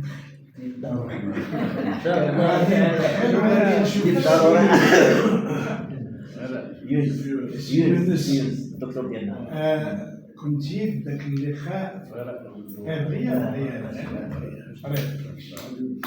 ذاك اللقاء اللي كان في جامعات رئاسة الجامعات المسلمين، وكانوا رؤساء دارت، كنتي تدرسي معهم ومثلهم أن المغرب ما قبل عيد الوحدة ليس هو مغرب ما بعد الوحدة. إلا كنتم مبندين قدامنا هكايا وما عندكم تا عنصر، اش قاعدين كديروا هنايا؟ كنزكي الطرح نتاعي كلهم دابا إلا ما عندكش عناصر. حنا دابا في هذه جمعية الأفق خص يكون عندنا 300 400 نتاع أبناء المقاومين اللي كيتأثروا كيشتغلوا كيعيدوا مقال سي تيش المجد نتاع الآباء ديالهم ويسمعوا، لأنهم عاشوا عن قرب. أنا في صغري 3 سنين قاعد في الخالية ونقدر نوصف لك ذاك الخالية 57 رمضان ما خرجت الاستعمار ومازال الاشتغال هما تيفهموا وجراو علينا كاع من تازا. داك صابغ تازا القضية القصة راه كانت عند جدي، فاش كانوا تيقولوا لهم ديروا لنا هذه الوصفه ديروا لنا هذه الوصفه، في الاخر جمعوهم كرشطه ولاحوهم المكناس. سكنوا في الرنوله الوالد ب 10 سنين تيشرح البقر نتاع المدينه، سي العرايشي الواطي سميت سيدي كلهم هنا في الحبول وفي الرنوله. سكن في الفخاري، سكن في الثوره، سكنوا في سيدي بابا استقروا وكملونا. اللي غادي نقول للاستاذ ديالنا، انا فاعل جمعوي ولكن تنعرف واقع الجمعيات. 6 الجمعيات اللي كاينين تيخدموا عندهم هاد الشروط هذه 6. عندهم فئه مستهدفه، عندهم هذا تيخدموا. ونعطيكم غير واحد الجمعيه صغيره د الكاراتي ما كيخليو مكناس كامل جميع الانشطه استقبلتهم الحسنه هنايا هذا، استقبلهم مدير الامن فهذا ودخلهم وقعدهم هكايا. هذه جمعيه كاينه. اذا التطوع لا، الا كنتي كتشتغل وكتعطي الثمار ديالك وكتقدم للعماله ولا لهذا واحد الملف وطلبتي الدعم وتعطي داكشي اللي درتي راك غتاخذ. المساله اللي قال الاخ، انا الان درت بوحدي، درت مقترحات، درت مجموعه من الاشياء دفعتها للعماله، دفعتها لبعض القياد. مثلا غير نعطي مثال بسيط على اللي كانوا غادي يبيعوه اللي هو السوق نتاع سيدي بوزكري، كان غادي في حمار الله، وقلت له ما كيخصو يكون، خصو علاش الاسواق ديالنا ما كتعبدش؟ لماذا؟ وعندي مقترحات نتاع المدينه هنايا ديالنا، نتاع المدينه القديمه كيفاش تعاود تهيكل. وهذاك المشروع نتاع سيدنا هو اللي طلب باش يسمع من المواطنين مباشره في غياب الاحزاب، ما كيتخرجوش بالدور ديالهم، ولكن لا ريزون دو ليتا، منطق الدوله راه ماشي هو منطق الشعب. الدوله راه كتاخذ، ولهاد المسائل اللي ما بعد عيد الوحده كاينين مكاتب الدراسات، كاين مجموعه الامور هذه. وانا فاش حطيت المقترحات ديالي سيد العامل ما تنعاينش انه يقول لي ولا يغوت لي ولا يناقش معايا. راه داك الاجتماع راك شتي، انا ما حضرتش، جاتني اصداء على ان داك الشيء هزيل المقترحات، هزيل جدا. الان تيخرج للوجود الا كانت هذا الشيء صحيحه. هذا المشروع نتاع واد بوفكر كنت اقترحت على ان يكون مسبح بلدي نسميه اولمبي ولا ملكي هنايا في خالي هذيك الصف. والمهم الحديث دي شجون، وهذه بعض الامور اللي خصنا ناخذوها بعين الاعتبار. كنشكر الاساتذه ديالنا، كنشكر القوميين ديالنا. هذه الامور عشتها، انا عشت في المجتمع المدني، رئيس فيدراليه جمعيه امهات واباء التلاميذ لمده مهمه، وما عمرنا كما قلت لهم ذاك المره ما عمرنا طلبنا الدعم ولا شي مشاريع وما كانت شيء وما نجحت شيء. راه الدوله فاش كتشوف العمل غادي في الطريق راه كلشي معاك. ولا لقيتي واحد غادي هنا وواحد غادي هنا، انا عندي مقترح تاع الاحزاب ديالنا ونقولها اسمح لي، كاين اللي يدير الزيتون يتكلفنا غير بالزيتون، كاين اللي يدير الماء يتكلفنا غير بالماء، كاين اللي يدير الورد يتكلفنا غير بالورد، كاين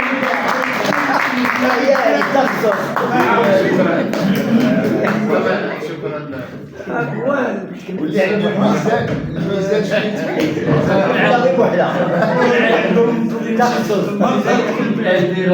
شكرا جزيلا. كنسمع الاخوه اللي تدخلوا على نظرا صلاه الجمعه. اولا قبل نختموا هذا اللقاء، اولا كنجدد الشكر ديالي للحضور ديالكم جميعا، كذلك كنقول باسمكم كنجدد الشكر ديالنا والدعوات ديالنا بالصحه والعافيه للساده المقاومين اللي حاضرين معنا اليوم، اللي كنطلبوا لهم اللي هو سي الحاج سي احمد الحريقه، وكذلك الحاج سي اسماعيل الادريسي، وكذلك سي ادريس التشيش، وكذلك المقاوم اللي هو معنا هنايا، واللي كنا بغينا نديرو له سي شاكير، سي مولود شاكير اللي هو من جيش التحرير ديال الجنوب، اللي هو كنا ان شاء الله في المستقبل غادي نعاودو ناخذو عنده الاعتصامات ديالو حول المشاركه ديالو في المعركه ديال التشيره، وكذلك يتبع عمران اللي خلدنا الذكرى ديالها مؤخرا. كذلك كنشكر الاخوات اللي حاضرين معنا، الحاجه حنيني وكذلك الاخت اللي هي ديال التعاون الوطني اللي كنشكرها لانها كتحضر معنا لا بالعكس. وكذلك ممثلي وسائل الاعلام الاخوين اللي حاضرين معنا، بالاضافه كذلك خلاص السي حبيب، وكذلك الشاعر ديالنا الشتاء، وكذلك الزجال ديالنا والسي الغازي، كلكم سي عبد الحكيم لانه تشرفوا به اليوم، وكنبغيو حتى هو يحضر معنا لان راه هارب من القنيطره نتمنوا انه يحضر معنا، وتنشكرك لان عارفين المسافه اللي قطعتي باش تهضر معنا، ونتمنوا انه مستقبلا التجربه ديالك سواء في العمل اللي قمتي به خلال المسار المهني ديالك، او في العمل اللي هو العمل الجمعوي اللي كتمارسو دابا، واللي هي كاين استمراريه ديال الممارسه ديالو، لان كنعرفوا انك من واحد العائله اللي هي مناضله، وكذلك اللي هي بينما ماشي ليس عندنا سميتو. الكل كنجد لكم الشكر، وكنتمنى لكم في هذه العشر الاواخر تقبل منكم الصيام والقيام ديالكم، وكذلك عيد، وكنقول لكم كل عام وانتم بخير، وعلى ما تشوفناش عيد سعيد فعلا. ونديروا واحد القراءة ديال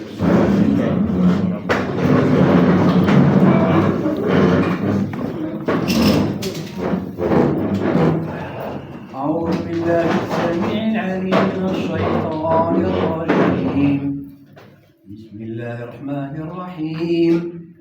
الحمد لله رب العالمين، الرحمن الرحيم، مالك يوم الدين، إياك نعبد وإياك نستعين، اهدنا الصراط المستقيم، صراط الذين أنعمت عليهم غير المغضوب عليهم ولا الضالين، آمين. اللهم إنك قلت وقولك الحق، وقال ربكم ادعوني أستجب لكم. اللهم إنا نسألك بجامع أسمائك الحسنى وصفاتك العلى واسمك العزيز عليك، الاسم الأكبر، الاسم الأعظم، الاسم القدوس، الاسم الذي إذا دعيت به أجبت، وإذا سئلت به أعطيت، وإذا استغفرت به غفرت، وإذا استشفيت به شفيت، وإذا استنقذت به أنقذت، وإذا استرحمت به رحمت، وإذا استرحمت به رحمت. في هذه الأيام المباركة، أيام العشر الأواخر من شهر رمضان، الذي به ليلة خير من 1000 شهر، ليلة تساوي 84 سنة تقريبا ديال الأعمال وأجر الثواب. اللهم يا أرحم الراحمين بلغ نور وثواب هذه الآية البينات إلى روح الملكين المجاهدين مولانا محمد الخامس ومولانا الحسن الثاني، وإلى جميع المقاومين الشرفاء الذين استرخصوا أرواحهم دفاعا عن هذا الوطن الغالي.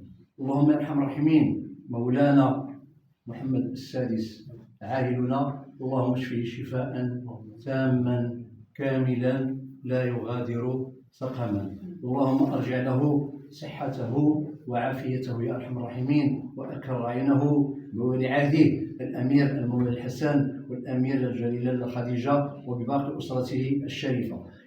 اللهم يا ارحم الراحمين شافي مرضانا، اللهم شافي مرضانا، اللهم شافي مرضانا يا ارحم الراحمين، واصلح ابناءنا يا الله. اللهم اجعل هذا الوطن سخاء رخاء وسائر بلاد المسلمين يا ارحم الراحمين. اللهم ارحم الراحمين بلغنا ليله القدر المباركه، وبلغنا عيد الفطر المبارك، وبلغنا اللهم يوم الوقوف بالحج الاكبر صعيد عرفات، وعيد الاضحى المبارك، واعواما واعوام غير فاقدين ولا مفقودين. سبحان ربك رب العزة عما يصفون، وسلام على المرسلين، والحمد لله رب العالمين. دير واحد الصورة جماعية تحت.